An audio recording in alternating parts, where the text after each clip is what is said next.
This is The Cut, American whiskey, daily.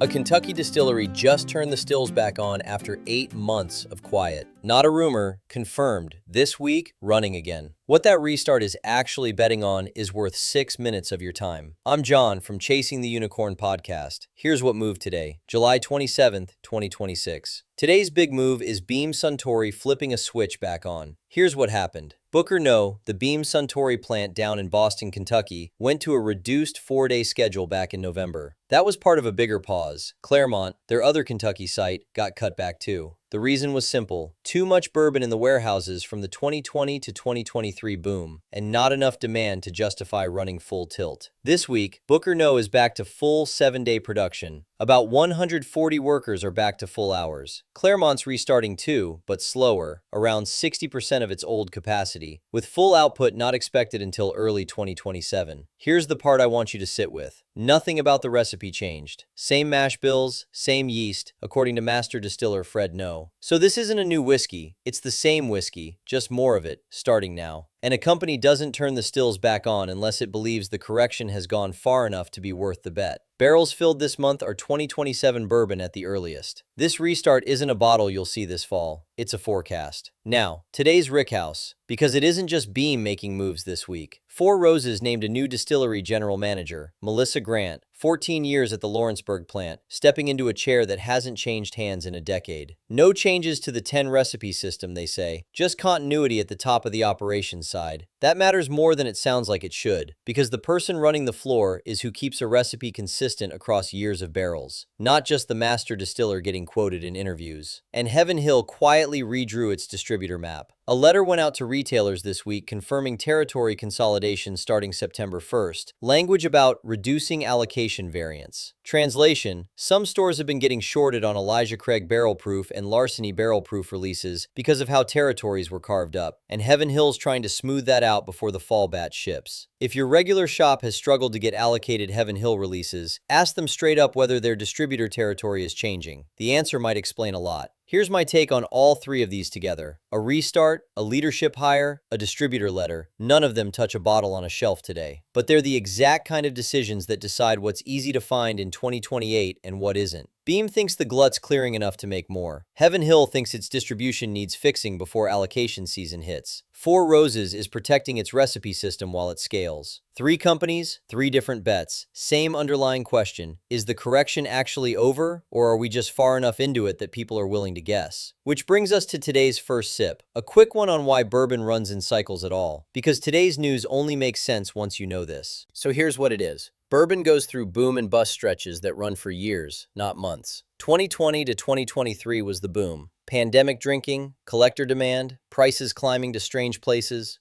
That meant distilleries made more bourbon than the market actually needed. And since 2024, the whole industry's been quietly working through that excess. Slowing production was how they did it. A restart like the one this week is the flip side. A company deciding enough of the glut has cleared to bet on demand again.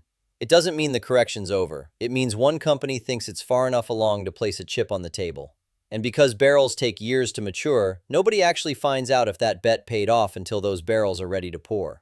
What this changes: every time you see a distillery headline about hiring, cutting, or restarting, you're watching a bet on a shelf that doesn't exist yet.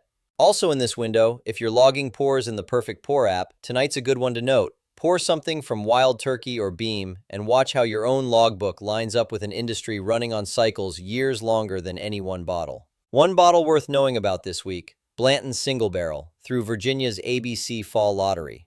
Pre-registration's open through August 1st. No purchase required to enter, and it's free. At $64.99, it's one of the rare allocated names a first-timer will actually recognize, so even long odds are worth a shot here. Honeyed vanilla, orange zest, a light oak finish on the back end, an easy, approachable single barrel if your number comes up. Go register. It costs you nothing to try. One more thing. Here's the one thing to walk away with today. A distillery restarting isn't a headline about bourbon getting easier to find. It's a headline about somebody's best guess for 2027, made with money they can't take back. The people running these plants don't know any more than you do whether the correction's really over. They're just the ones with enough on the line to bet on it first. That's The Cut. The full American whiskey industry brief is free every morning at chasingtheunicornpodcast.com. I'm John Schuster. Thanks for joining me. Your unicorn is out there.